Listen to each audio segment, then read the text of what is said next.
COP30 ma waɗɗe to leydi Brésil e saha mo ganduɗa kitali 2023 kame 2024 laatinomo wonde kitali ɓurɗe wuldi gila aduna. Kono bele eɗen mbawi haddi ko way noon fillitade e ndeɗo hitande 2025. Eɗen mbawi wiide ɗum heɓama sababu ndi nanodiri ɗe ganduɗa ɓaminomo e COP bannoɗo hitande 2015 to Paris ni wiye COP 21 leydi kewɗe ɓamine pellitti ustude fannu noɗi tumninirata weeyo ngo. Sabu eɗen mbawi wiide e oɗo saha tolna ko e soynago ustude nguleki ki e ɗiɗi piccal joyi ko ɗum soyninoɗo e timmode temedere nde mbiyen ɗiɗo duuɓi temedere gonaɗi. Kono ɗum ngabbi ha e joyi firti ko ɓeydari waɗi. Konngol fandare oɗo COP30 ko yaade ɗo ɓuri woɗɗude no ɓuri yawirde wondude e dow potal.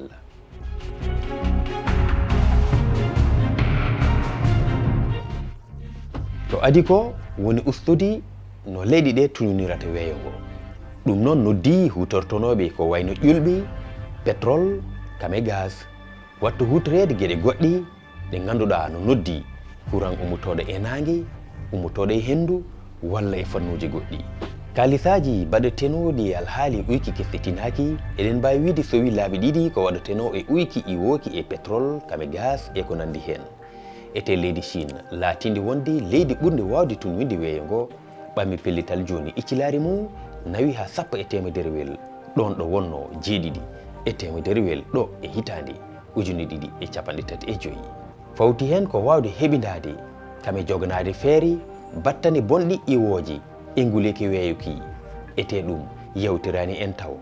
Hayso tawi gueɗe wano yoro ngo ilimeji ɗe ƴerugol ma e haɗgo ngo ɗum fof joguima battane e gurdimeji meɗen haɗani leydi windere ɗe kala hen leydi foof ina jogui feere ngam dañande ɗum safara. Caɗele ɗe noon goni leydi ɓurɗi wasde ɗe ina jogui caɗele tabitindi ɗen ɗon peeje cakkaɗi saabu tan basal.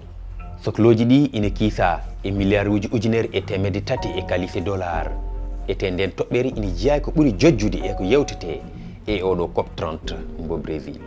Kono ittani eɗen goni e saha cattuɗo yogo e horeɓe leydi mawɗi e windere nde wona Donald Trump ina diwti bawal gande keeriɗi mbiyen science ko ɗum saabi emin mbayno yiɗɓe fompude iccilari wonde waɗede e tende kallen joni nde. Joni noon en dinɗon mbaadi holko mbawɗen sabbade e oɗo COP30. No tonguiri ɗum ni omo ganduɗa ko Simon Still kolaɗo kuuɓal nanodiral joytingal e climat. Lawol ngol ƴettuɗen ngol no moƴƴi kono heñari ina woodi e no yehirteni. Pandali kewɗi ma jewti toon tawi ko kaɓɓodiɗi e faggudu ha tengti e toɓɓe ɗiɗi woni alhaali ha garta o kam e ndemanteri ndi. Pandali kewɗi ma jewti toon waya no tafde pelle jokkodiroji ko yowti e alhaali ha garta kam e demal ɗum ko ngam yawnude waylare haalande nde.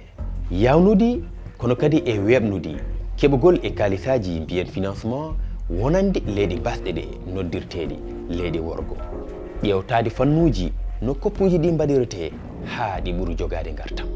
Kuuli ɗe pawama e dow tabal ngal ete ko nafoore wonani leydi foof wawde ɗoftade ɗi ko ɗum ni woni jaam windere nde.